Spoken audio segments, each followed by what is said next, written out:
મારું નામ કવિતા છે અને હું 30 વર્ષની છું. મારી પાસે એક નાનકડી દીકરી છે. તેનું નામ નેહા છે.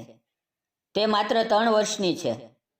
નેહાના નાના નાના પગલાં, તેનો માસૂમ હાસ્ય અને તેની ચપળ આંખો જ મારી દુનિયાનું કેન્દ્ર છે. તે જ્યારે મારી પાસે દોડીને આવે છે અને મા મા કહીને મારા ખોળામાં બેસી જાય છે, ત્યારે મને લાગે છે કે આ જીવનમાં બીજું કંઈ જોઈએ નહીં. 5 વર્ષ પહેલાં મારા લગ્ન વિકાસ સાથે થયા હતા. વિકાસ એક નાનકડી ફેક્ટરીમાં મજૂરી કરતો હતો.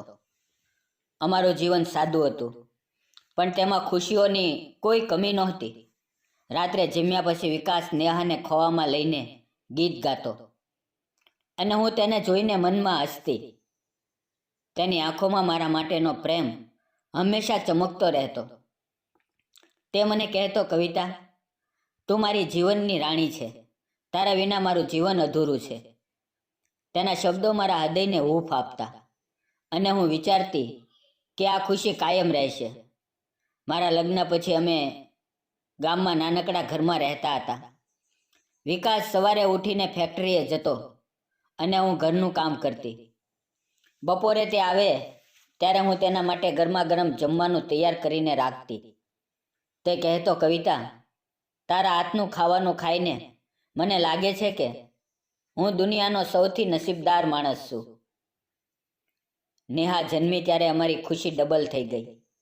વિકાસ તેને ખોળામાં લઈને કહેતો, આ મારી રાજકુમારી છે. આ મોટી થશે તો દુનિયા જીતશે.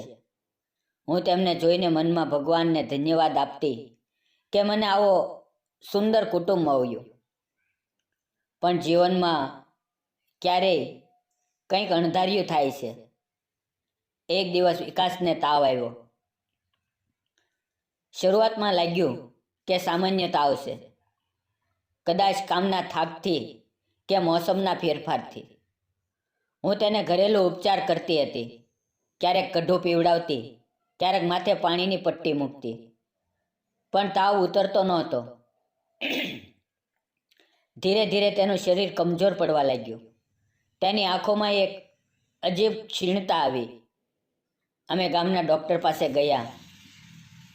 તેમણે કહ્યું કે શહેરમાં મોટી હોસ્પિટલમાં તપાસ કરાવો. અમે અમદાવાદની એક મોટી હોસ્પિટલમાં પહોંચ્યા. ત્યાંના ડૉક્ટરે તપાસ કરી અને કહ્યું, આ કેન્સર છે અને છેલ્લું સ્ટેજ છે. તે શબ્દો સાંભળીને મારા પગ ધ્રુજી ગયા. વિકાસ મારો હાથ પકડીને બોલ્યો, કવિતા, ડરીશ નહીં. હું લડીશ નેહા માટે, તારા માટે. આગળના દિવસો ખૂબ મુશ્કેલ હતા. હું દિવસ રાત હોસ્પિટલમાં રહેતી. વિકાસની સારવાર માટે પૈસા જોઈએ.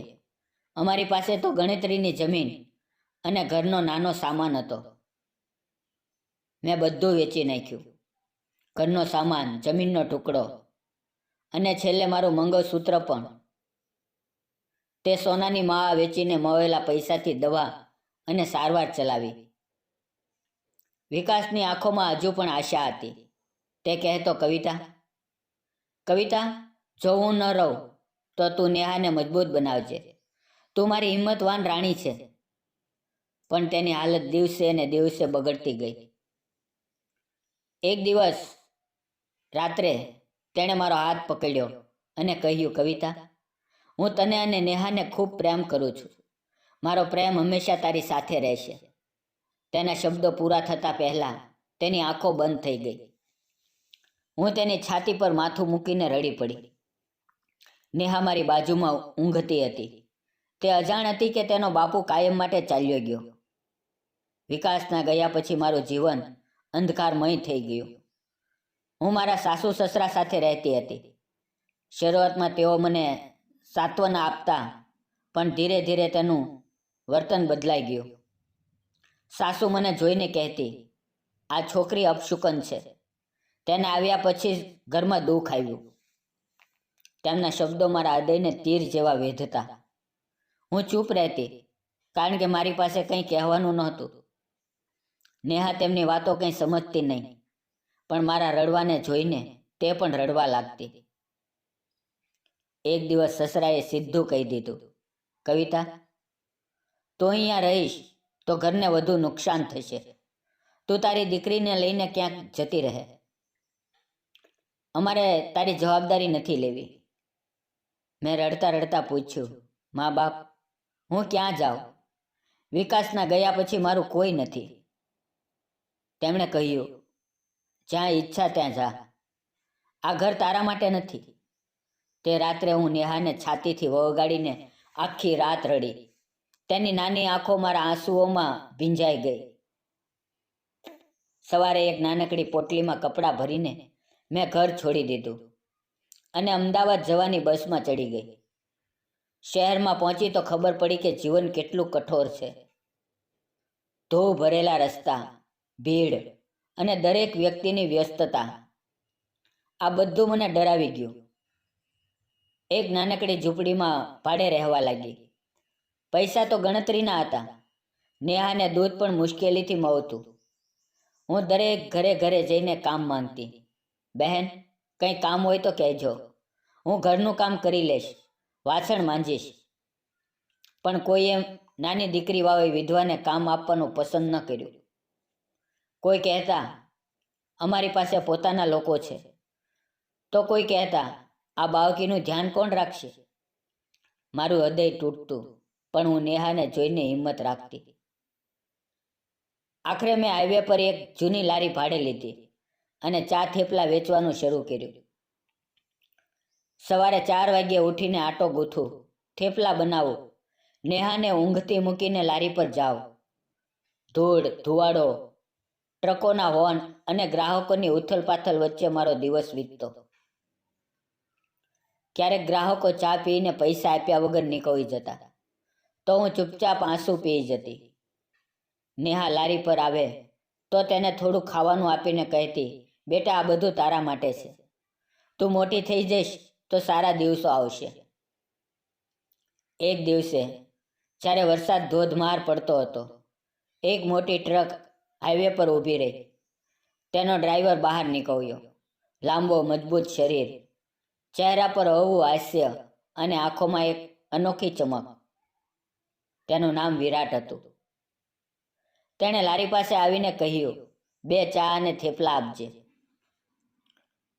આ વરસાદમાં ગરમા ગરમ ચા જ જીવન બચાવે છે.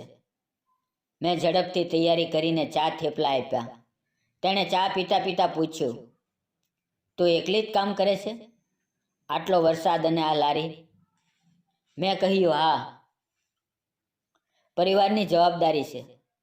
તેની આંખોમાં કંઈક કુતૂહલ હતું, પણ તેણે વધુ પૂછ્યું નહીં. પૈસા આપીને નીકળી ગયો.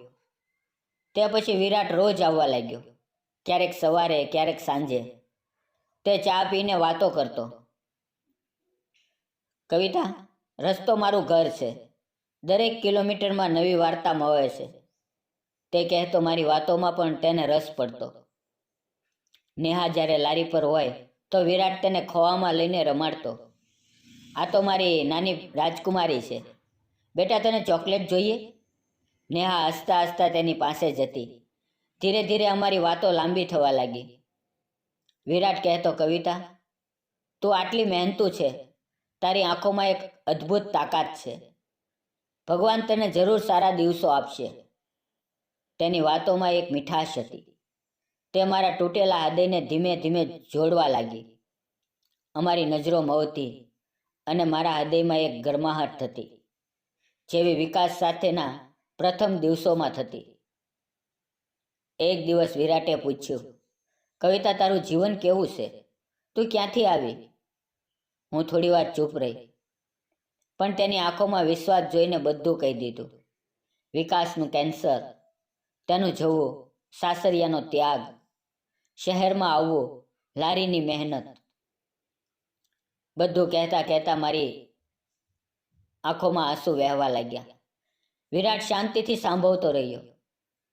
પછી કહ્યું, કવિતા, તું દુનિયાની સૌથી હિંમતવાન સ્ત્રી છે. તારા જેવી મહિલાઓ જ જીવનને આગળ વધારે છે. તેના શબ્દોમાં પ્રેમની છટા હતી, જે મને સ્પર્શી ગઈ. એક ઠંડી રાત્રે મને અચાનક બહુ તો તાવ આવ્યો.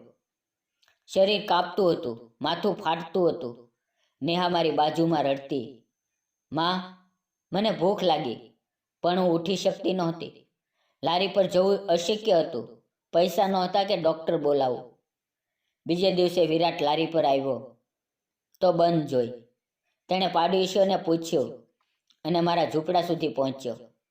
દરવાજો ખખડાયો તો નેહાએ રડતા રડતા ખોલ્યો. વિરાટ અંદર આવ્યો અને મને પથારીમાં પડેલી જોઈને ચોંકી ગયો. કવિતા, શું થયું? મેં કમજોર અવાજમાં કહ્યું, વિરાટ, તાવ છે. નેહા ભૂખી છે. તેણે તરત નેહાને ખોળામાં લીધી અને કહ્યું, ચિંતા ન કર, હું છું ને. તેણે નેહાને ખવડાવ્યું, મને પાણી પીવડાવ્યું અને તરત હોસ્પિટલ લઈ ગયો. તેણે મને દાખલ કરાવી, દવા લાવ્યો. આખી રાત માથે પાણીની પટ્ટી મૂકતો રહ્યો. તેના હાથોની ગરમાહટ મને શાંતિ આપતી. જ્યારે હું સારી થઈ ત્યારે વિરાટ મારો હાથ પકડીને કહ્યું, કવિતા, હવે તું એકલી નથી, હું તારી સાથે છું. નેહા તેને પપ્પા કહેવા લાગી.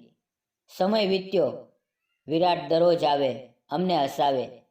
એક સાંજે સૂર્ય ડૂબતો હતો ત્યારે વિરાટે કહ્યું, કવિતા, મારી પાસે મોટું ઘર નથી, પણ મારું હૃદય છે, જે તને અને નેહાને પોતાનું માને છે. શું તું મારી સાથે નવું જીવન શરૂ કરીશ? મેં રડતા રડતા હા કરી. અમે મંદિરમાં સાદગીથી લગ્ન કર્યા. હવે અમે ત્રણેય સુખીથી રહીએ છીએ. મિત્રો, વિરાટે કવિતા સાથે લગ્ન કરીને સાચું કર્યું કે ખોટું? કોમેન્ટમાં જણાવજો. જીવનમાં સાચો પ્રેમ અને હિંમત નવી આશા આપે છે. અને આ વાર્તા કાલ્પનિક છે. જો તમને ગમી હોય મિત્રો તો એક કોમેન્ટ કરજો. ફરી મળશું આપણે આવતીકાલે એક નવી વાર્તાની અંદર. ત્યાં સુધી આવજો અને વિડીયો પૂરો જોવા બદલ આપ સૌ મિત્રોનો દિલથી ખૂબ ખૂબ ધન્યવાદ. ફરી મળીએ આવતીકાલે. ત્યાં સુધી તમારું ધ્યાન રાખો મિત્રો. ધન્યવાદ મિત્રો.